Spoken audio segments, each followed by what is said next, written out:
was a plant where they said you can't. So don't rave and rant, no matter how you feel. It's no big deal because we're Smithfield and we own Tar Heel. Pigs are our deal from the squeal to the meal. In '92, the plant was complete, 1 million square feet, the biggest on Earth, with a daily drill of a 32,000 hod kill. Lines racing, workers facing, ungodly pacing, one motion every few seconds, designed for body records, cause with no tail and no snout, you really don't count. Workers trampled by 300-pound hogs, fingers caught in machine cogs, wrists destroyed so they can't lift baby boys, flirting daily with disaster to meet the harsh terms of an unforgiving master.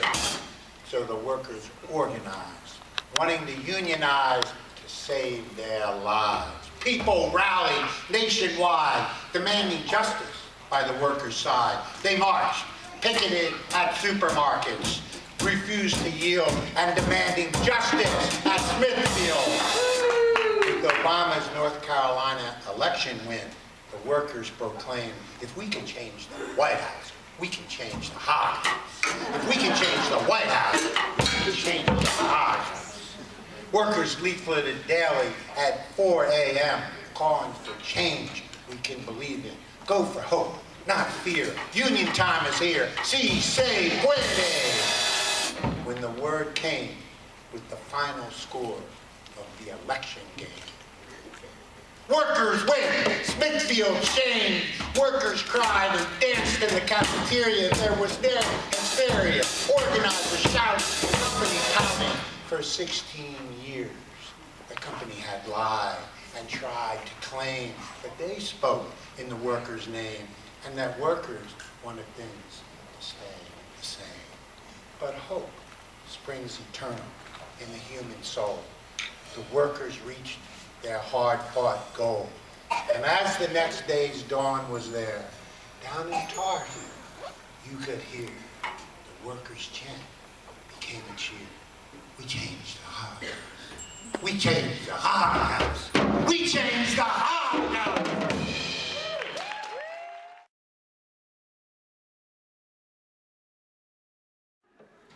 I didn't say that Gene is a poet. That's his poem that he wrote in honor of that victory.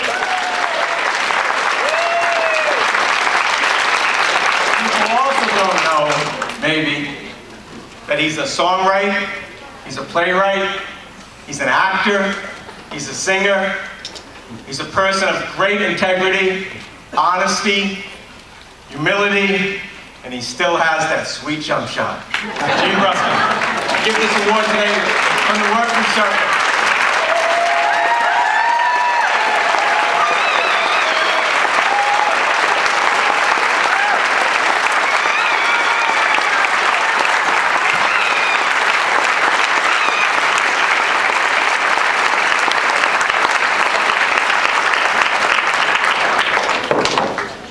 Oh boy, it's a bit much.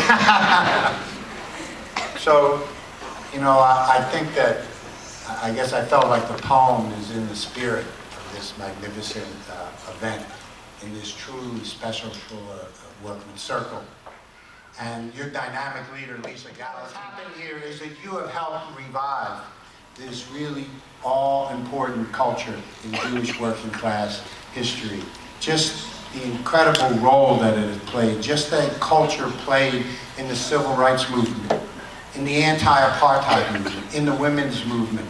We need this culture for our movement to flourish today. We need all kinds of culture.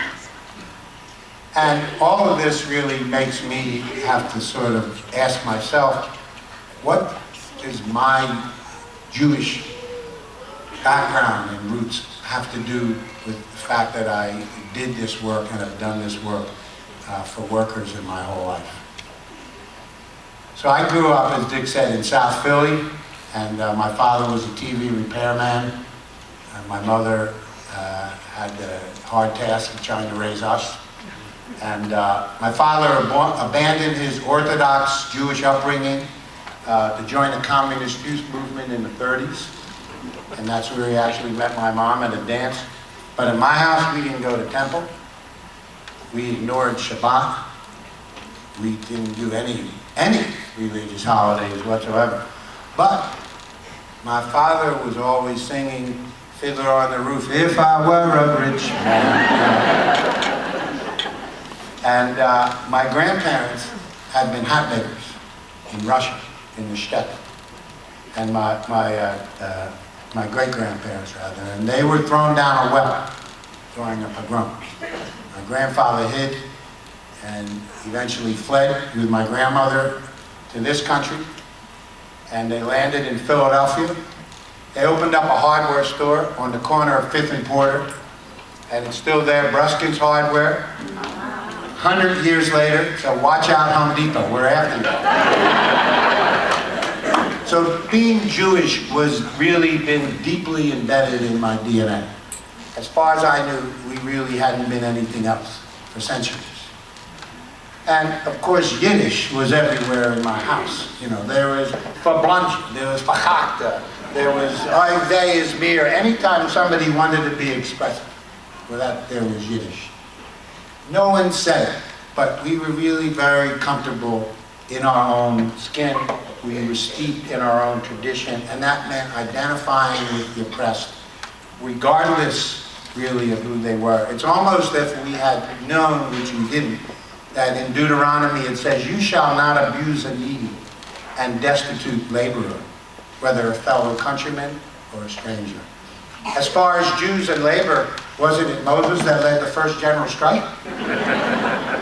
And later I found out that the historic roles of Jews in the Russian labor movement and the Russian socialist movement, of Leon Trotsky, of Rosa Luxemburg, of the prominent role of Jewish workers early in the years in the U.S. labor movement, in the Lawrence strike, the important role of Workman circles in giving Jewish workers a home, a place to be in a difficult time where they could get support, they could cherish and nourish their own culture.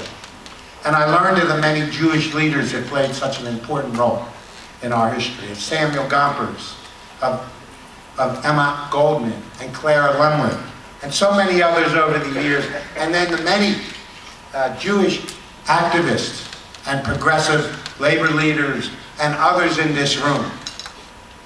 So really, for me, I could not be prouder of my own progressive Jewish identity, of our tradition of fighting against oppression, not only our own, but of others. And in this worldwide struggle for justice that is being waged every day, somewhere, in some place, in many places on this earth, we can and we must embrace and define and continue to define our living Jewish tradition. So I cherish and applaud the work of the Workman Circle.